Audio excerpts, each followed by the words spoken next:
네, 안녕하세요. 오늘은 회복 탄력성, 시련을 행운으로 바꾸는 유쾌한 비밀이라는 책을 준비해 봤습니다.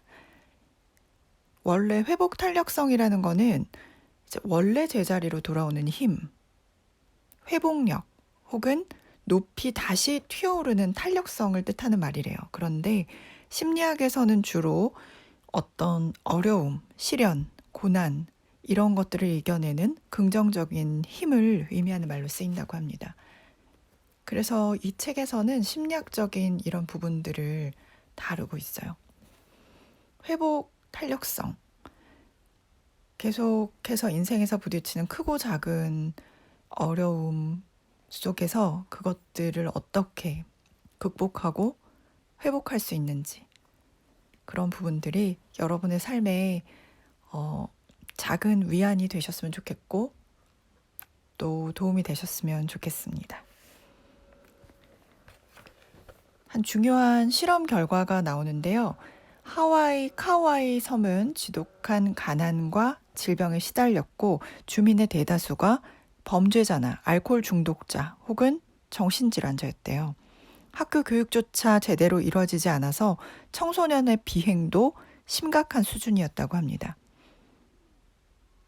그런데 이 섬에 대해서 이제 연구가 이뤄진 거죠. 카우아이 섬 종단 연구, 즉 오랜 세월 같은 연구 대상자를 계속해서 추적 조사하는 연구가 시작됐다고 합니다. 1955년 한 해 동안 섬에서 태어난 모든 신생아가 연구 대상이었고 이 대상을 10년 넘게 추적 조사한 거죠. 그래서 1971년도에 카우아이의 아이들이란 책이 출간됐고 또 아이들이 18세가 될 때까지 1977년에 두 번째 책이 출간됐습니다. 결국 어떤 영향을 미쳤을까요? 환경이 굉장히 불우한 환경의 아이들은 어떤 결과를 불러일으켰을까요? 결국 결손 가정의 아이들일수록 학교나 사회에 적응하기가 힘들었고 부모의 성격이나 정신건강에 결함이 있을 때 아이들에게 나쁜 영향을 끼친다. 이런 뻔한 사실을 다시 한번 확인하는 정도에 그치는 그런 수준이었다고 합니다. 그런데 여기서 중요한 발견이 시작되는데요. 바로 에미 워너라는 심리학자의 발견이 나오고 있습니다. 카와이 섬 아이들 대부분이 불우한 환경에서 태어났죠. 사회 경제적인 여건이 열악한 상황이었습니다. 그 중에서도 특히 더 극단적으로 열악한 조건에 놓였던 201명을 추려냈습니다. 일단은 극빈층, 모두 어려운 상황이었지만 그 중에서도 더 극하게 빈곤한 그 층에서 태어났고 가정 불화가 극히 심하거나 부모는 별거 혹은 이혼 상태, 엄마나 아빠가 혹은 양쪽 모두 알코올 중독이거나 정신질환을 앓고 있는 상태. 그래서 사회 경제적인 여건이 극단적으로 열악한 조건에 있는 아이들을 대상으로 실험을 한 거죠. 고위험군이라고 불리는 이 201명의 성장 과정에 대한 자료를 분석해 봤습니다. 어떤 결과가 나왔을까요? 실제로 다른 집단에 비해서 훨씬 더 높은 수준의 학교 생활 부적응, 그리고 학습 장애를 보였고 학교와 집에서 갈등을 일으켰다고 합니다. 지금까지와 크게 차이가 없는 결과죠. 18세가 되었을 때 소년원에 들락거리거나 이미 여러 차례 범죄 기록을 갖고 있거나 정신질환을 앓거나 미혼모가 되어 있었다고 합니다. 확실히 이들은 나머지 아이들보다 훨씬 더 높은 비율로 사회 부적응자가 되어 있었다고 합니다. 그런데 이 에미 워너가 좀 이상하게 생각한 부분이 있었대요. 아이들의 문제 행동과 아이들이 겪은 시련 사이의 어떤 대응 관계가 명확하지 않았다는 거죠. 그리고 문제를 일으킨 거는 전체 이 201명 아이들 가운데 3분의 2뿐이었대요. 고위험군의 아이들에 속하는 3분의 1에 72명, 72명이 별다른 문제를 일으키지 않았다고 합니다. 여러 가지 열악한 환경으로 사회 부적응에 거의 확실시되는 아이들 중에서 무려 72명이 유복한 가정에서 태어난 것처럼 훌륭한 청년으로 성장했대요. 가족이나 친구와 잘 지내고 긍정적이었고 또 장래가 촉망되는 정상적인 젊은이로 자라는 거죠. 무엇이 이 아이들을 이렇게 사회 부적응자로 만드는가? 라는 질문 대신 이제부터는 이런 질문을 하기 시작한 거죠. 무엇이 역경에도 불구하고 이 아이들을, 72명의 아이들을 정상적으로 유지시켜 주느냐? 이 질문을 하기 시작했다고 합니다. 그 후에 워너 교수는 회복 탄력성이라는 개념을 확립했습니다. 40년 동안 이 연구를 정리하면서 발견한 회복 탄력성의 핵심적인 요인은 결국 인간관계였대요. 어려운 환경 속에서도 꿋꿋이 제대로 성장해 나가는 힘을 발휘한 아이들은 예외 없이 지니고 있던 공통점이 있었대요.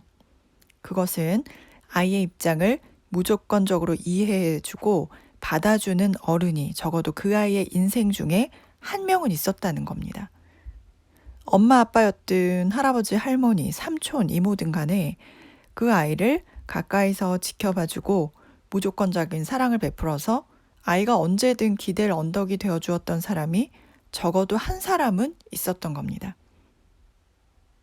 이 사랑을 바탕으로 아이는 자신에 대한 사랑과 자존감을 길러내며 나아가서 타인을 배려하고 사랑하고 제대로 된 인간관계를 맺는 능력을 키우게 됩니다.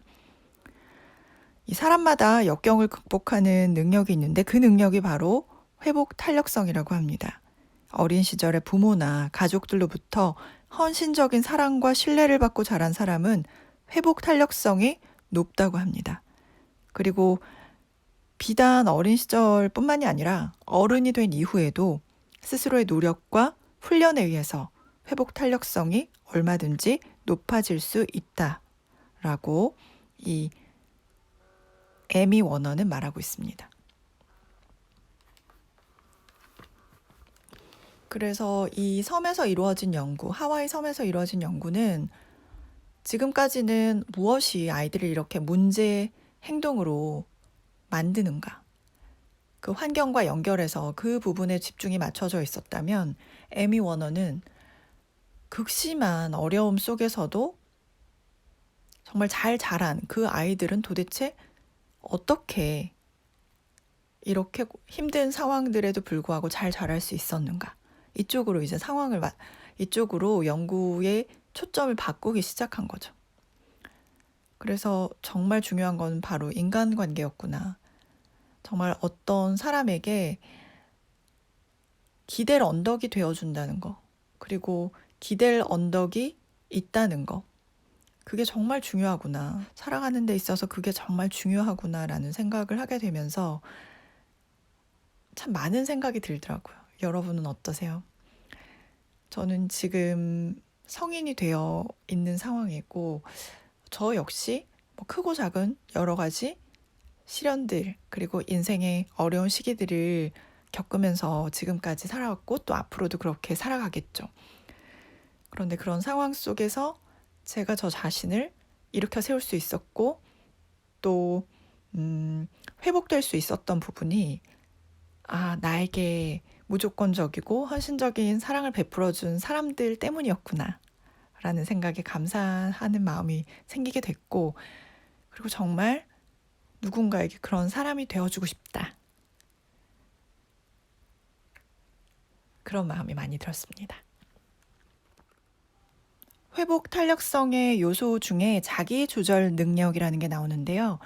어떤 긍정적인 정서는 아주 잠깐 일시적으로 유발된 아주 작은 것으로도 예상치 못하게 어떤 사탕 선물을 받았다든지 5분 동안 우리를 즐겁게 하는 그런 코미디 프로그램을 시청했다든지 또는 감사한 일에 대해서 생각했다든지 이렇게 정말 작은 또 일시적인 그런 긍정적 정서라도 우리의 인지 능력을 뚜렷하게 향상시킨다고 합니다. 많은 연구들이 긍정적 정서는 사고의 유연성을 높여주고 창의성과 문제 해결 능력을 향상시키고 집중력과 기억력을 증가시켜서 인지 능력의 전반적인 향상을 가져온다는 것을 밝혀냈습니다. 사람들은 긍정적 정서와 행복감을 갖게 되면 생각의 폭이 넓어지고 깊어지고 빨라지며 창의적으로 되고 상상력도 풍부해집니다. 자신의 능력을 극대화하기 위해서는 스스로 긍정적인 감정을 불러일으킬 줄 알아야 합니다. 중요한 순간에 긍정적인 정서를 스스로 유발하는 습관이 필요하다는 거죠. 제가 주로 읽었던 자기계발서들, 특히 데일 카네기의 인간관계 이론이라든지 또는 스티븐 코비의 성공한 사람들 7가지 법칙이라든지 이런 정말 오래된 자기계발서부터 시작해서 최근의 자기계발서에서도 공통적으로 이야기하는 거는 어떤 사람의 인생에 있어서 탁월한 성취를 이루기 위해서는 정말 특별한 그런 통찰력과 아이디어가 정말 중요하다는 걸 강조하는데, 그런 부분들을 이뤄내게 하는 핵심이 바로 이런 부분들을 강조하고 있더라고요. 예를 들면 아주 사소한 부분에 있어서의 긍정적인 정서로 환기할 수 있는 부분? 예를 들면 이런 게 있겠죠. 다른 사람들에게 잠깐 웃어주는, 그리고 누군가의 웃음을 내가 받는. 방금 전의 예에서처럼 아주 유쾌한 그런 코미디 프로그램을 잠깐 보는, 그리고 친절하게 누군가에게 인사하는, 또는 감사한 일을 내가 떠올려 보는 그런 작업만으로도 우리가 훨씬 더 인지 능력, 창의성, 어떻게 보면 우리 인생을 바꿀 만한 통찰력과 아이디어가 그것으로부터 시작된다라는 것들을 참 많이 강조하는 부분을 봤는데, 우리의 회복 탄력성, 이 부분을 이루는 첫 번째 요소도 바로 이 부분이라는 거죠. 자기 조절 능력. 우리가 어떤 어려움에 처할 수도 있고 어떤 힘든 상황을 보내는 시기도 있지만 거기서 우리가 스스로 선택할 수 있다는 거죠. 우리의 생각을. 그리고 긍정적인 정서를 우리가 스위치를 바꿀 수 있다는 부분이죠. 그래서 참 인간은 가능성이 있는 것 같아요. 언제 어디서든지 이걸 할 수 있다는 거. 어떤 상황에서라도 감사한 부분을 찾아낼 수 있다는 거. 그래서 회복 탄력성을 이루는 가장 중요한 요소 중에 하나가 자기 조절 능력. 긍정적인 정서로 환기시킬 수 있는 우리의 힘, 그런 것들을 말하고 있습니다. 네, 회복 탄력성의 두 번째 요소, 대인관계 능력. 그러니까 사람과 사람과의 관계, 인간관계는 삶의 모든 것이라고 해도 과언이 아니라고 합니다. 왜냐하면 삶 자체가 만남과 헤어짐의 연속이기 때문이죠. 좋은 인간관계를 맺는 사람은 그만큼 건강하고 행복한 삶을 살아가는 사람입니다. 사람을 잘 사귀고 원만한 인간관계를 유지하는 사람일수록 위기에 강하다는 거죠. 어려운 상황에서도 또 어떤 역경을 극복하는 사람들을 보면 주변에는 한결같이 사랑과 신뢰를 보내주는 든든한 지원자가 있다고 합니다. 어떤 사람이 어려움에 닥쳤을 때 주변 사람들이 하나 둘 등을 돌린다면 그 사람은 다시 일어설 힘을 얻기가 힘들겠죠. 그런데 역경과 고난에도 불구하고 그 사람의 곁을 지켜주는 든든한 마음의 후원자가 있을 때 그 사람은 강한 회복 탄력성을 갖게 된다고 합니다. 앞에서 본 것처럼 이 하와이 섬 연구의 결론 역시 회복 탄력성을 지닌 아이들의 가장 큰 공통점이 바로 무슨 일이 있어도 자신의 편이 되어주는 어른이 적어도 한 명 이상 있었다는 점이죠. 그래서 사랑을 받고 자란 아이들은 살아가면서 다른 사람과 하나가 돼서 사랑을 주고받을 수 있는 능력을 갖게 되고, 그런 능력이야말로 회복 탄력성의 원동력이 되는 거죠. 그러면 이 대인관계 능력은 어떻게 키워나갈 수 있을까요? 대인관계 능력을 구성하는 요소, 소통 능력, 공감 능력, 그리고 자아 확장력, 이 세 가지를 향상시키면 가능하다고 합니다. 그럼 같이 살펴보도록 할게요. 먼저 소통 능력. 소통 능력이 좀 부족한 상황을 소통 불안 상태라고 하는 거죠. 소통 불안의 원인은 무엇일까? 특별히 잘 보이고 싶은 그런 마음이 크다거나, 또 자신감이 없다거나, 아니면 다른 사람의 시선에 지나치게 민감한 것임에 틀림이 없다고 합니다. 그런데 그때 우리에게 도움이 되는 부분이 어떤 부분이냐면 사람들이 정말 대부분의 사람들이 다 자기 중심적이잖아요. 그래서 모두들 각자의 인생을 사느라 바쁘고 자기 관심사에 골몰하기 때문에 당신이 어떤 이야기를 한다고 그걸 흉보거나 비웃거나 손가락질하거나 그럴 마음의 여유조차 갖기 힘들다는 거죠. 그러니까 안심하고 다른 사람 앞에서 당당하게 자기를 표현해도 좋다고 이야기하고 있습니다.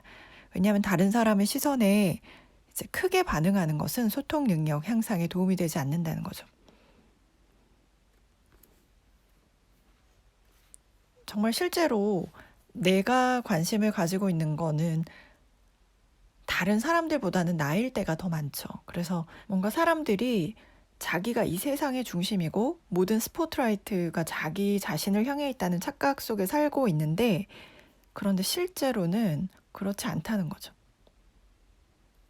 나에 대해서 갖고 있는 관심, 다른 사람들의 관심을 수백 배, 수천 배나 더 과장해서 느끼기 마련이라고 합니다. 내가 생각하는 것만큼 다른 사람들은 나한테 관심이 없다. 이런 것들이 소통을 이제 하는 데 있어서 좀 중요한 부분이라고 생각이 되고요. 그리고 나를 표현하는 두 가지의 길이 있대요. 하나는 어느 정도 자기를 높이고 잘난 체하는 자기 높임. 그리고 다른 하나는 좀 자기 자신을 낮추고 겸손을 떠는 자기 낮춤. 그러니까 이 두 가지가 있는데 자기 높임은 자칫하면 잘난 척이 될 수도 있고 존경도 사랑도 다 잃게 됩니다. 그런데 만약에 자기 높임이 없다면 우리의 어떤 능력이나 강점을 드러낼 방법이 없다는 거죠. 반면에 자기 낮춤은 겸손이나 겸양으로 나타나서 다른 사람들의 호감을 얻기에는 유리하지만 이것도 역시 지나치면 자신감이 없어 보이거나 비굴하게 보일 우려가 있다는 거죠. 그래서 적당한 수준의 자기 높임도 필요하고 자기 낮춤의 조합이 중요한데 이것들은 어떻게 다양한 인간관계의 구체적인 맥락 속에서 결정된다는 거죠. 예를 들어서 의사나 변호사 같이 전문 직종에 종사하는 사람들이 잠재적인 고객들과 처음 만났을 때는 자기 낮춤보다는 어떻게 보면 자기 높임이 조금 더 유용한 자기 제시 전략이 되는 거고요. 그런데 반면에 친한 친구 사이일수록 잘난 척은 금물이죠. 친할수록 겸손함이 사랑과 존중심을 얻는데 도움이 되는 그런 상황이 있습니다. 그리고 대인관계 능력에 있어서 두 번째 요소, 공감 능력. 공감 능력에 있어서 남녀 차이에 관한 부분, 많은 분들 알고 계시죠? 여자들은 상대방의 표정이나 어떤 그런 것들에 담긴 감정과 의도를 잘 읽어내는 능력을 갖고 있기 때문에 남자도 어느 정도 당연히 이걸 알아챌 거라고 생각하는데 하지만 남자는 상대방의 표정이나 목소리 변화에 아주 둔감하다고 합니다. 이런 남자의 공감 능력 부족을 이해하지 못하는 여자는 자신이 감정 표시를 해도 남자가 전혀 모르는 거는 자기에게 무심하거나 혹은 알면서도 무시하는 것이다. 이렇게 확신하게 된다고 합니다.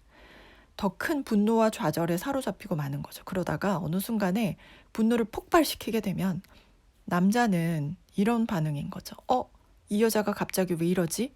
하면서 자기 자신이 아닌 다른 이유 때문에 생긴 분노를 자기에게 쏟아낸다고 생각하게 되고 결국 갈등이 걷잡을 수 없이 커지게 되는 거죠.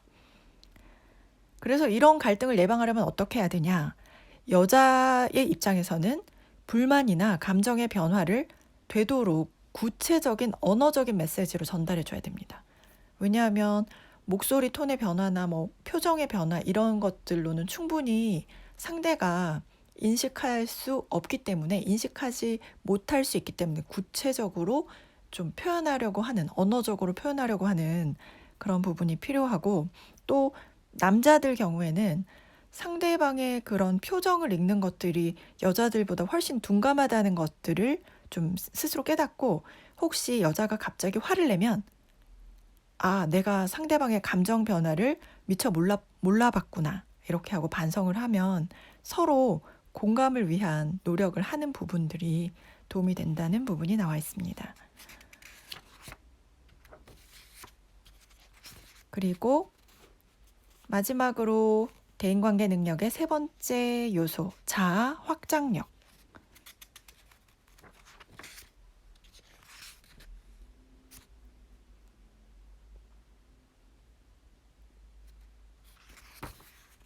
자아 확장력이라는 거는 나 자신이 다른 사람과 어떻게 연결되어 있다라고 느끼는 정도라고 합니다. 자아 확장력이 높은 사람은 자아 개념의 속에 타인과의 관계에 대한 전제가 깊이 내재하고 있는 거죠.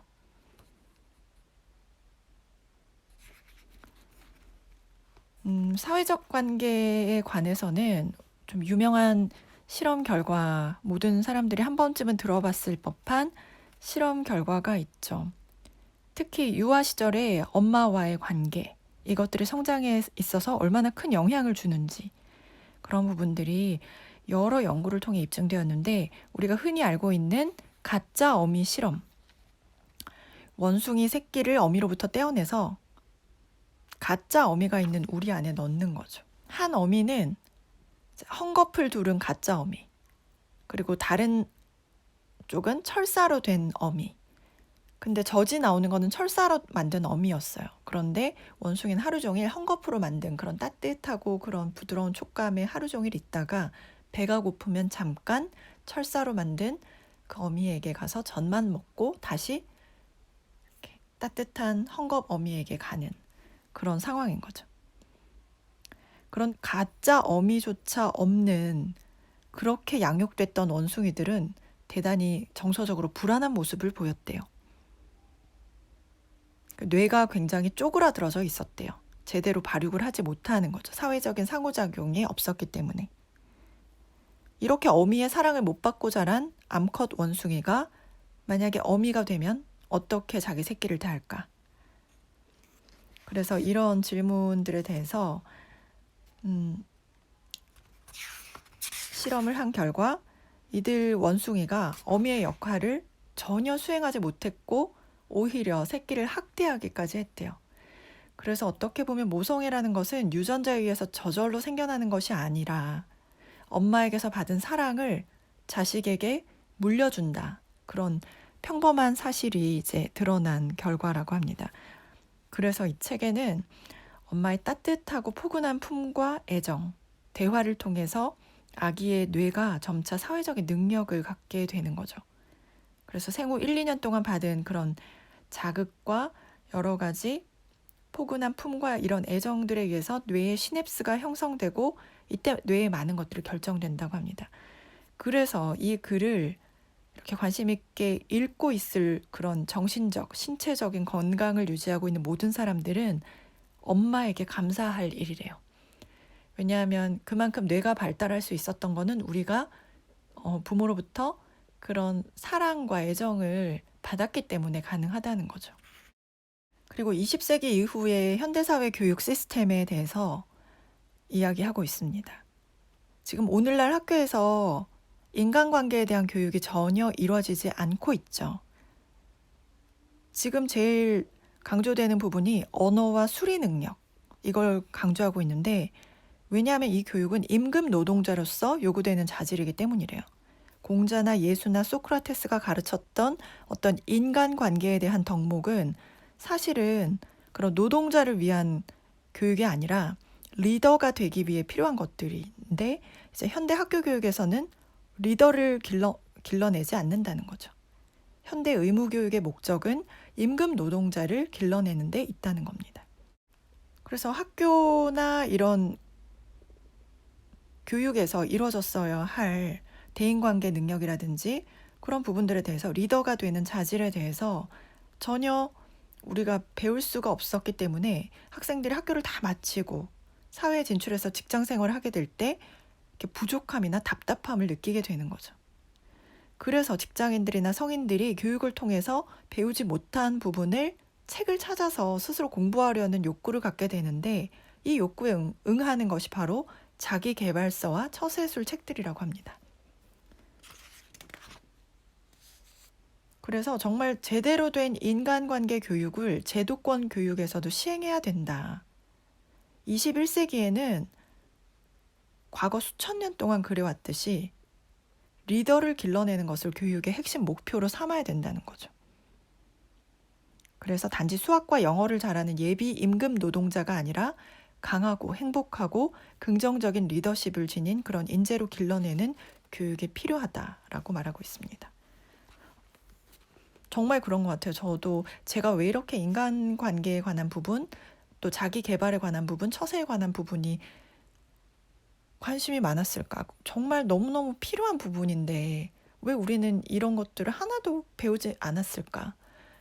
그리고 살아가는 데 있어서 제일 중요한 부분이 돈을 다루는 그런 경제적인 부분도 있잖아요. 그런 부분도 제도권 교육에서는 전혀 이루어지지 않기 때문에 정말 이런 부분들은 교육에 있어서 정말 변화되어야 된다라고 생각이 되더라고요.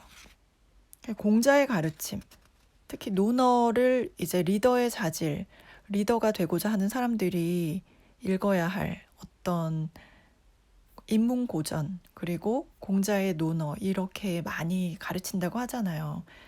그래서 논어에서 가장 강조하는 부분은 어떤 거냐면 그 리더의 이상형이라는 거죠. 리더십의 본질이 결국은 행복과 긍정적인 감정에 기반한 인간관계에 있다는 것들을 간파하고 있다고 합니다.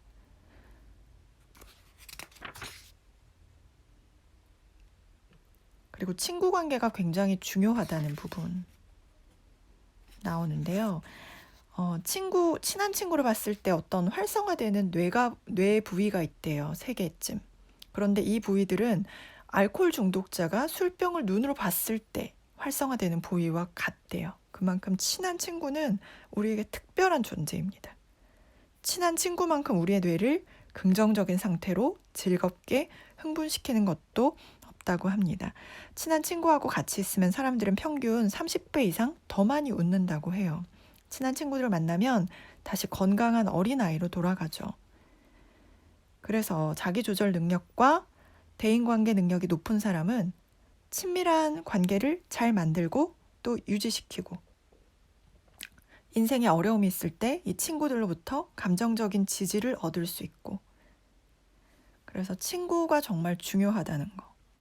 좋은 친구는 우리를 훨씬 더 행복하게 강하게 해주고 우리의 소통 능력, 공감 능력, 자아 확장 능력을 높여주고 이렇게 높아진 대인관계 능력을 통해서 우리는 또 좋은 친구를 더 많이 얻게 될 거라고 합니다. 이렇게 선순환되면 회복 탄력성이 더욱 높아지는 거죠. 네, 마지막으로 회복 탄력성을 높이기 위해 우리가 해야 할 일을 과학적으로 입증된 방법을 구체적으로 얘기하고 있습니다. 지금 우리나라의 자살률이 굉장히 높잖아요. 그리고 게다가 10대와 20대의 자살률이 세계 최고 수준인 것도 지금 현재 우리 상황입니다.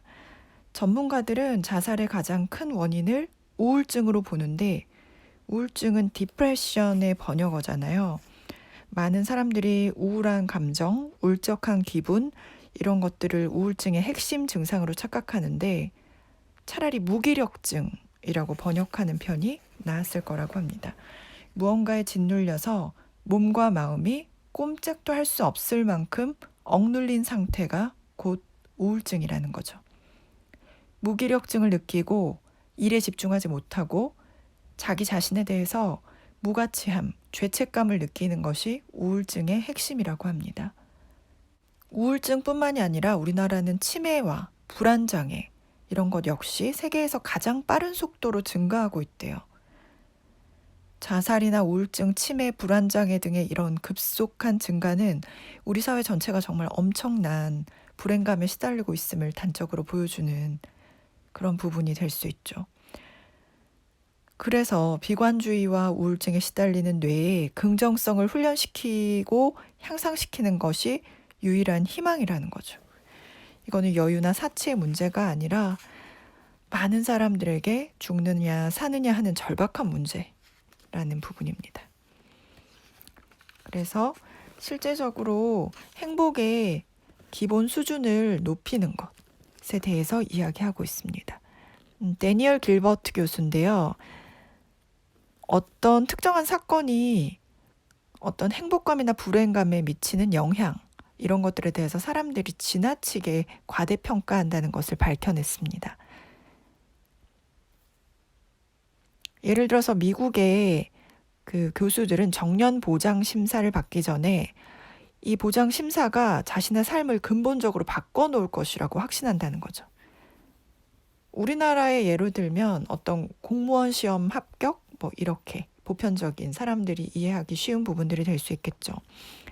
그런 시험에서 합격을 하냐 못하냐가 자신의 삶을 근본적으로 바꿔놓을 것이라고 확신한다는 겁니다. 그런데 막상 정년보장 심사가 지나가고 수개월만 지나면 심사에 통과했던 사람이나 통과하지 못했던 사람이나 원래 자신의 행복 수준으로 되돌아간다는 것을 발견했습니다. 그래서 이런 정년보장 심사뿐만이 아니라 우리는 정말 이런 착각에 종종 사로잡힌다는 거죠. 지금 원하는 걸 이루면 우리가 상당히 행복해질 것 같은 착각. 대학 입학만을 바라는 고3 수험생들이나 고시원에서 정말 열심히 공부하는 고시생들이나 임원 승진을 앞둔 회사원들이나 우리가 원하는 것들을 얻게 되든지 못하든지 이 사람들은 모두 이 원하는 것만 이뤄지면 정말 영원히 행복할 거라는 그런 환상에 사로잡히게 되는데 길버트 교수는 이 모든 것이 환상에 불과하다는 사실을 보여주는 거죠. 원하는 것을 얻게 되든 얻지 못하든 간에 우리는 얼마간의 그 기간이 지나게 되면 다시 원래 행복 수준으로 되돌아오고 만다는 겁니다. 여러 연구를 통해서 일관되게 발견한 것은 이런 사실이래요. 인간관계에서의 갈등, 스포츠 경기의 승부 결과, 애인에게 차이는 것, 어떤 일이든 간에 우리의 행복감에 미치는 영향은 당장에는 상당히 실제적이고 강한 것처럼 보이지만 얼마간의 시간이 지나면 사람들이 예상하는 것보다는 훨씬 작고 빠르게 지나가는 일이 돼버린다는 거죠. 예를 들어서 지금 당장 고민하고 있는 거를 1년 뒤에도 고민하고 있을까? 이렇게 생각해 보는 것. 그리고 내가 1년 전에는 어떤 고민을 하고 있었을까? 이렇게 생각해 보는 것들이 이걸 이해하기 쉬운 예가 될 수 있는 거죠. 그러면 이런 행복의 기본 수준은 향상될 수 있는 걸까요? 행복의 기본 수준은 1차적으로는 유전적인 요인에 의해서 결정이 된대요. 태어나면서부터 긍정적이고 밝은 성격의 사람이 있는가 하면 날 때부터 부정적이고 어두운 성격의 소유자도 있다고 합니다. 그런데 이 일란성 쌍둥이에 대한 종단 연구들은 행복 수준의 한 50% 정도만 유전적으로 결정된다는 것을 밝혀냈다고 합니다. 그리고 행복의 기본 수준은 체계적인 노력을 통해서 얼마든지 향상될 수 있다는 거죠. 몸이 약한 사람도 운동을 꾸준히 하면 건강해질 수 있고 음치도 꾸준히 훈련을 하면 노래를 잘 부르게 되는 것처럼 행복의 기본 수준도 체계적인 훈련, 꾸준한 노력 이런 것들을 통해서 향상시킬 수 있다는 부분. 그래서 행복의 기본 수준이 높은 사람을 우리는 낙관적인 사람이라고 부르죠. 낙관성이 높은 사람들은 주어진 상황이 언젠가는 좋아질 것이다. 이런 믿음을 가진 사람이죠. 신체적으로도 더 건강하고 우울증에도 덜 걸리고 성취도도 높고 업무 생산성도 좋고. 그런데 이런 낙관성은 객관적인 위험성을 과도하게 평가절하하는 비현실적인 낙천주의와는 다르대요. 낙관성을 지닌 사람은 무언가를 해낼 수 있다는 스스로에 대한 믿음이 있고 자신의 한계 밖으로 일상 너머로 뻗어나가려고 하는 적극적인 자세를 지닌다고 합니다. 낙관성은 새로운 것에 대한 도전을 두려워하지 않게 하고 익숙한 현실과 반복적인 일상에 안주하기를 거부하고 새로운 영역으로 스스로를 확대시켜 나가려는 자세를 유지한다고 합니다. 그래서 구체적인 방법으로 자신의 대표 강점을 발견하는 것. 행복의 기본 수준을 높이고 낙관적이 되려면 무엇보다도 먼저 자신의 강점을 발견하고 그것들을 일상생활 속에서 끊임없이 발휘해야 된다는 거죠. 그래서 제가 최근에 읽은 책들을 보면 마틴 셀리그만 교수의 긍정 심리학에 영향을 받은 책들이 굉장히 많이 있더라고요. 그래서 저도 인간의 강점에 초점을 맞추고 약점을 보완하는 것보다 타고난 그런 강점들이 있잖아요. 그런 것들에 계속해서 초점을 맞추고 그것들을 이제 향상시켜 나갈 때 그 사람이 정말 인생을 잘 살아나갈 수 있는 그런 원동력이 된다라는 부분들을 많이 보고 있는데, 그래서 마틴 셀리그먼의 그 책을 꼭 읽어야겠다라는 생각이 들었습니다. 진정한 행복이라는 책이죠. 그래서 마틴 셀리그만 교수는 진정한 행복이라는 그의 명저에서 일상생활 속에서 자신의 고유한 덕성과 강점을 발휘하는 것만이 진정한 행복에 이르는 유일한 길이라고 강조하고 있다. 행복의 기본 수준을 향상시키기 위해서는 자기 자신이 갖는 고유한 강점이 무엇인지 깨닫고 그것을 일상생활 속에서 꾸준히 수행하려는 노력을 해야만 한다는 거죠. 우리가 앞에서 살펴봤던 점처럼 사탕 몇 알을 먹거나 짧은 코미디 프로그램을 보여주는 정도도, 그런 긍정적인 정서만 해도 사람들의 그런 인지적인 능력, 창의력, 문제 해결 능력, 대인관계 능력이 향상되는데, 이런 강점의 발견, 그리고 그것들을 지속적으로 수행하는 것들은 사탕 몇 알 받는 것과는 비교할 수 없을 만큼 커다란 긍정적인 정서를 유발시킨다는 거죠. 그래서 자기 자신의 강점을 들여다보고 그걸 느끼고 그것을 발현하는 순간 당신은 놀라운 능력을 발휘하게 될 것이다 라고 나와 있습니다. 셀리그만 교수에 따르면 부부나 연인 관계에서 절대 갈라서지 않는 비법이 있대요. 상대방의 강점을 발견하고 그것을 발휘하도록 도와주는 것이래요. 만약에 헤어지고 싶다면 반대로 하면 된대요. 서로 약점을 들춰내고 공격하면 되는 거죠. 만약에 배우자나 연인이 그림 그리는 거, 악기 다루는 걸 좋아하는 그런 강점이 있다면 그림이나 악기를 배울 수 있도록 적극적으로 도와주고 격려해 주는 거. 그래서 상대방의 강점이 무엇인지 서로 파악하려고 노력하고 그걸 일상생활 속에서 발휘할 수 있도록 배려하는 부부나 연인은 절대 헤어지는 일이 없을 거라고 셀리그만 교수는 단언합니다. 이거는 이제 수십 년, 수천 쌍의 부부와 연인에 대해서 연구를 수행한 존 가트맨 박사의 연구 결과와도 일치하는 부분이죠.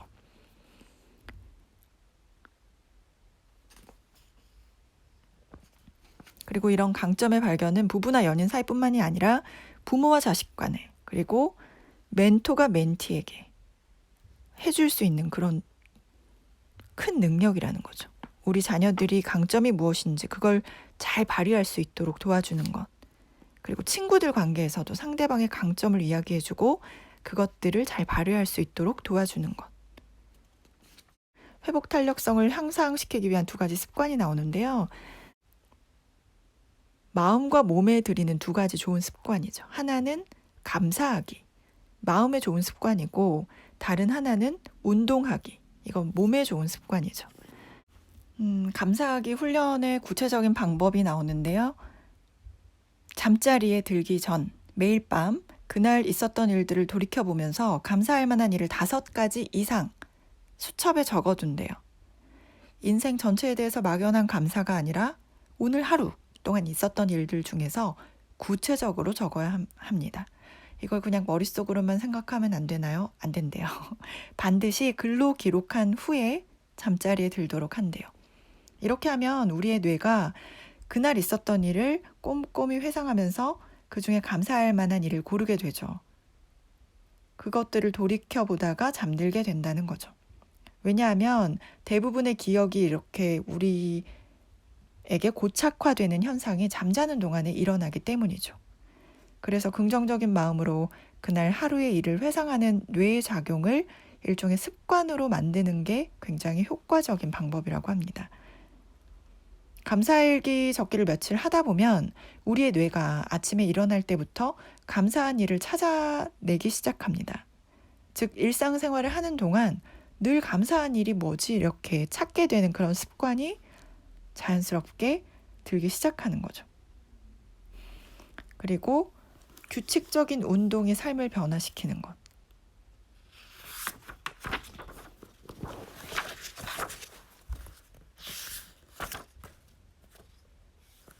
운동의 필요성이나 중요성에 대해서 모르는 사람은 거의 없죠. 그런데